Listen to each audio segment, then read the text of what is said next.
राधे राधे आप सभी को। आज हम सुनेंगे कार्तिक मास का महात्म्य कथा, अध्याय नंबर 16। सुनो लगाकर मन सभी, संकट सब मिट जाएं, कार्तिक महात्म्य का कमल पढ़ो 16वां अध्याय। राजा पृथु ने कहा, हे नारद जी, ये तो आपने भगवान शिव की बड़ी विचित्र कथा सुनाई है। आप कृपा करके यह बताइए कि उस समय राहु उस पुरुष से छूटकर कहाँ गया। नारद जी बोले, उससे छूटने के बाद वह दूध बर्बर नाम से विख्यात हो गया और अपना नया जन्म पाकर वह धीरे धीरे जलंधर के पास गया। वहां जाकर उसने शंकर की सब चेष्टा कही। उसे सुनकर दैत्यराज ने सब दैत्यों की सेना द्वारा आज्ञा दी। काल नेमी और सुम निसुम आदि सभी महाबली दैत्य तैयार होने लगे। एक से एक महाबली दैत्य करोड़ों करोड़ों की संख्या में निकलकर युद्ध के लिए जुट पड़े। महाप्रतापी सिंधु पुत्र शिवजी से युद्ध करने के लिए निकल पड़ा। आकाश में मेघ छा गए और बहुत ही अपशकुन होने लगे। शुक्राचार्य और कटे सिर वाला राहु सामने आ गए। उसी समय जलंधर का मुकुट खिसक गया, परंतु वह नहीं रुका। उधर इंद्रादिक सब देवताओं ने कैलाश पर शिवजी के पास पहुंचकर सब वृतांत कह सुनाया और यह भी कहा कि आपने जालंधर से युद्ध करने के लिए भगवान विष्णु को भेजा था, वह उसके वशवर्ती हो गए हैं और विष्णु जी लक्ष्मी सहित जलंधर के अधीन हो उसके घर में निवास करते हैं। अब देवताओं को भी वहीं रहना पड़ता है।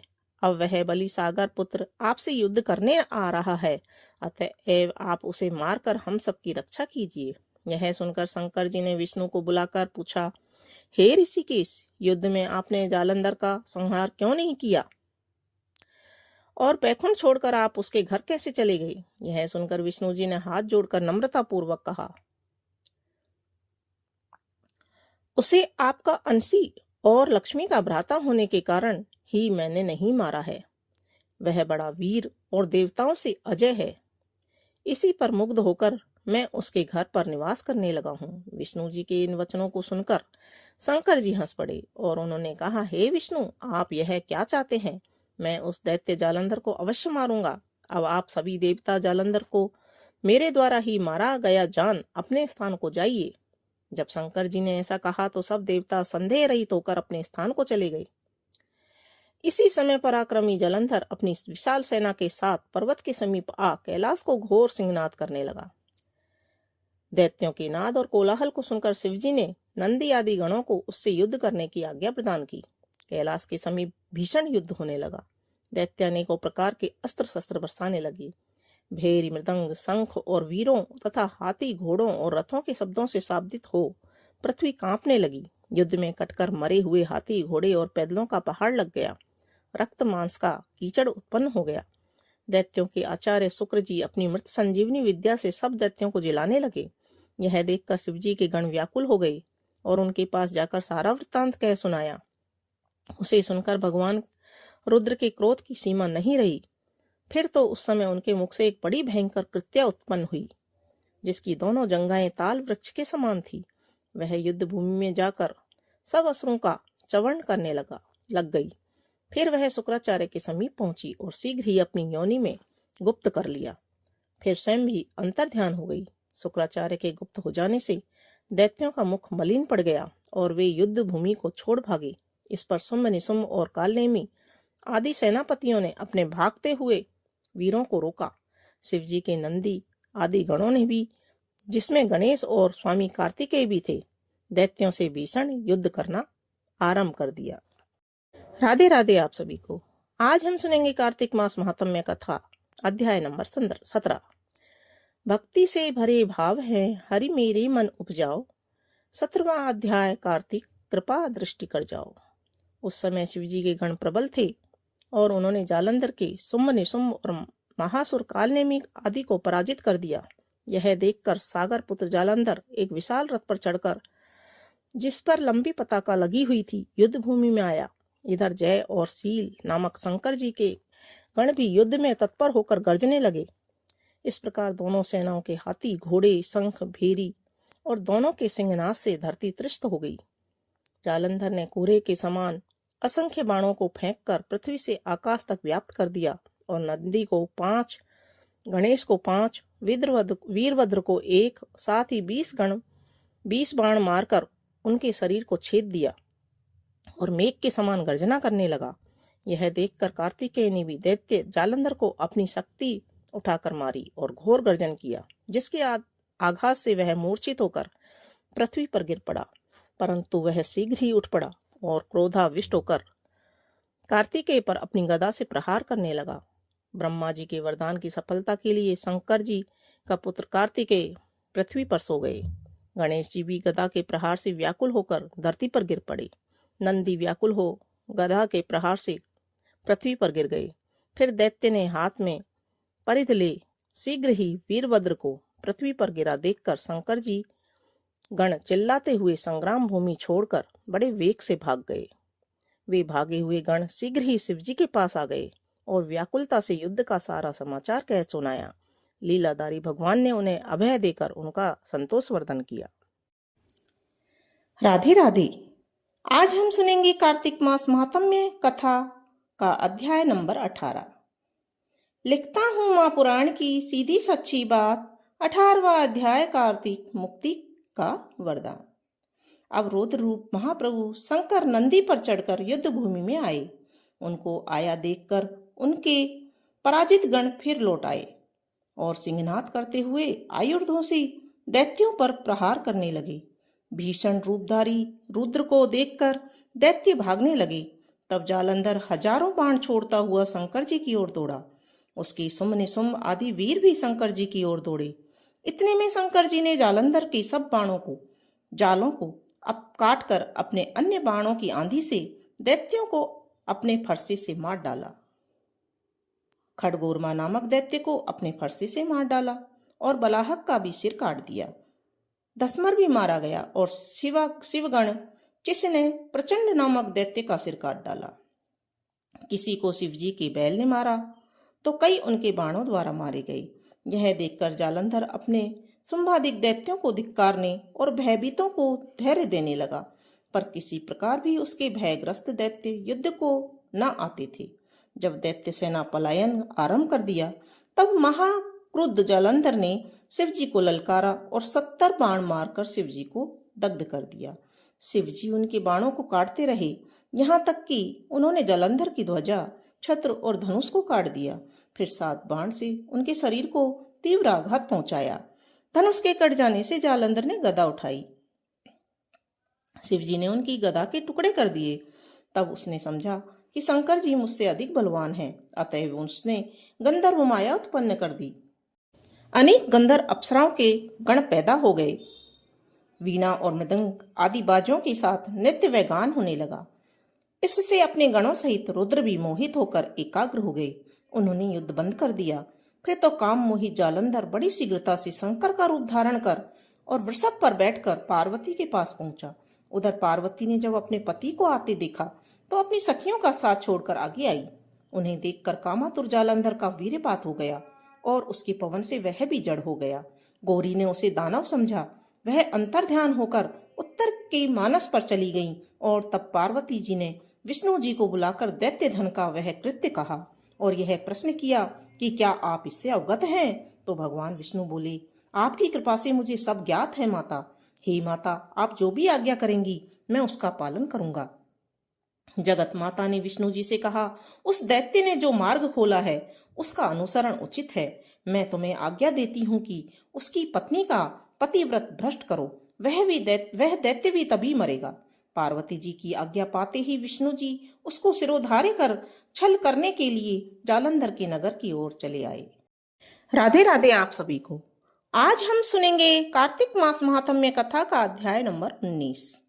श्री विष्णु मम हृदय में प्रेरणा करने वाले नाथ, लिखो महात्म्य कार्तिक, राखो सिर पर हाथ। राजा पृथु ने पूछा, हे नारद जी, अब आप यह कहिए कि भगवान विष्णु ने वहां जाकर क्या किया तथा जालंधर की पत्नी का पतिव्रत किस प्रकार भ्रष्ट हुआ। नारद जी बोले, जालंधर की नगर में जाकर विष्णु जी ने उनकी पतिव्रता स्त्री वृंदा का पतिव्रत भंग करने का विचार किया। वे उसके नगर के उद्यान में जाकर ठहर गए और रात को उसको स्वप्न दिया।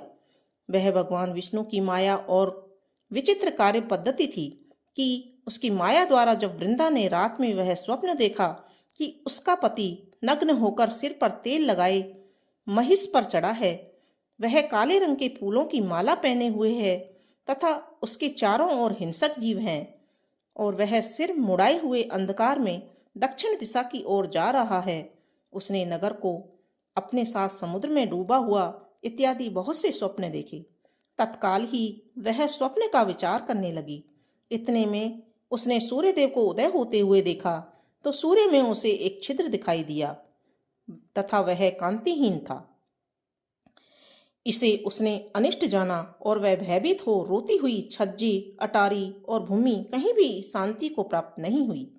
फिर अपनी दो सखियों के साथ उपवन में गई, वहां भी उसे शांति नहीं मिली। फिर वह जंगल में निकल गई, वहां उसने सिंह के समान दो भयंकर राक्षसों को देखा, जिससे वह भयभीत होकर भागने लगी। उसी क्षण उसके समक्ष अपने शिष्यों सहित शांत मौनी तपस्वी वहां आ गया। भयभीत वृंदा उनके गले में अपना हाथ डाल उनसे रक्षा की याचना करने लगी। मुनि ने अपनी एक ही हुंकार से उन राक्षसों को भगा दिया। वृंदा को आश्चर्य हुआ तथा वह भय से मुक्त हो मुनिनाथ को हाथ जोड़ प्रणाम करने लगी। फिर उसने मुनि से अपनी पति के संबंध में उसकी कुशल क्षेम का प्रश्न किया। उसी समय दो वानर मुनि के समक्ष आकर हाथ जोड़कर खड़े हो गए और ज्यों ही मुनि ने भ्रुकुटी संकेत किया त्यों ही वे उड़कर आकाश मार्ग से चले गए। फिर जालंधर का सिर और धड़ लिए मुनि आगे आ गए।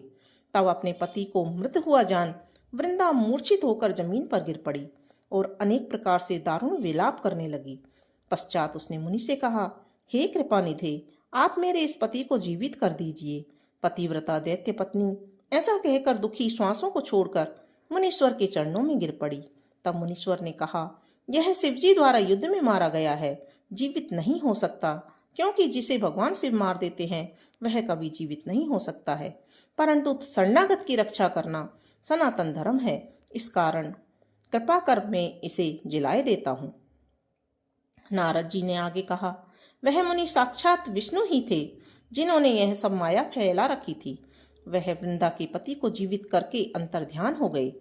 जालंधर ने उठकर वृंदा को आलिंगन किया और मुख चूमा। वृंदा भी पति को जीवित हुआ देखकर अत्यंत हर्षित हुई। अब तक हुई बातों को स्वप्न समझा। तत्पश्चात वृंदा सकाम हो बहुत दिनों तक अपने पति के साथ विहार करती रही। एक बार सुरत एवं संभोग काल के अंत में उन्हीं विष्णु को देखकर उन्हें ताड़ित करती हुई बोली, हे पराई स्त्री से गमन करने वाले विष्णु, तुम्हारे शील को धिक्कार है। मैंने जान लिया है कि मायावी तपस्वी तुम ही थे।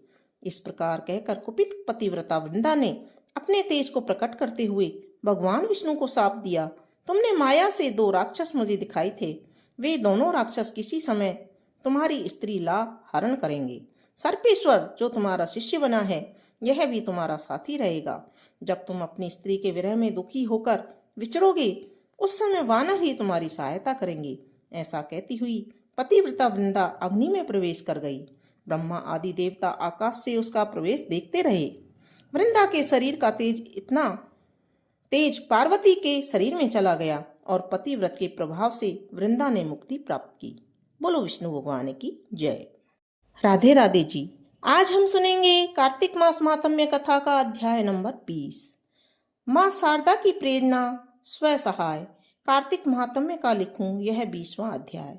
अब राजा पृथु ने पूछा, हे देवर्षि नारद, इसके बाद युद्ध में क्या हुआ तथा वह दैत्य जलंधर किस प्रकार मारा गया, कृपया मुझे वह कथा सुनाइए। नारद जी बोले, जब गिरिजा वहां से अदृश्य हो गई और गंधर्वी माया भी विलीन हो गई, तब भगवान वृषभध्वज चैतन्य हो गए। उन्होंने लौकिकता व्यक्त करते हुए बड़ा क्रोध किया और विस्मित मना जलंधर से युद्ध करने लगे। जलंधर शंकर की बाणों को काटने लगा, परंतु जब काट ना सका तब उसने मोहित करने के लिए माया की पार्वती का निर्माण कर अपने रथ पर बांध लिया। तब अपनी प्रिया पार्वती को इस प्रकार कष्ट में पड़ा देख लौकिक लीला दिखाते हुए शंकर जी व्याकुल हो गए। शंकर जी ने भयंकर रौद्र रूप धारण कर लिया। उनके रौद्र रूप को देखकर कोई भी दैत्य उनके सामने खड़ा होने में समर्थ न हो सका और सब भागने छिपने लगे। यहाँ तक कि शुंभ निशुंभ भी समर्थ न हो सके।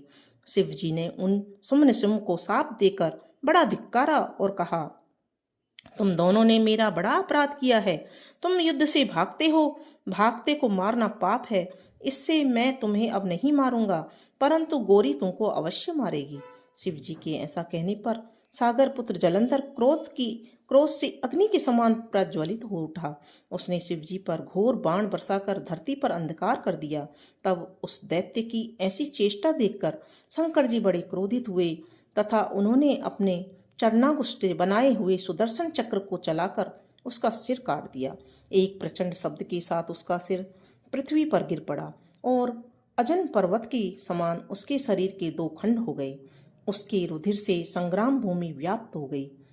शिवाज्ञा से उनका रक्त और मांस महातैरव में जाकर रक्त का कुंड हो गया तथा उसके शरीर का तेज निकलकर शंकर जी में वैसे ही प्रवेश कर गया जैसे वृंदा का तेज गौरी के शरीर में प्रविष्ट हुआ था। जलंधर को मरा देखकर देवता और सब गंधर्व प्रसन्न हो गए। मां शारदा की प्रेरणा स्वयं सहाय। बोलो विष्णु भगवान की जय।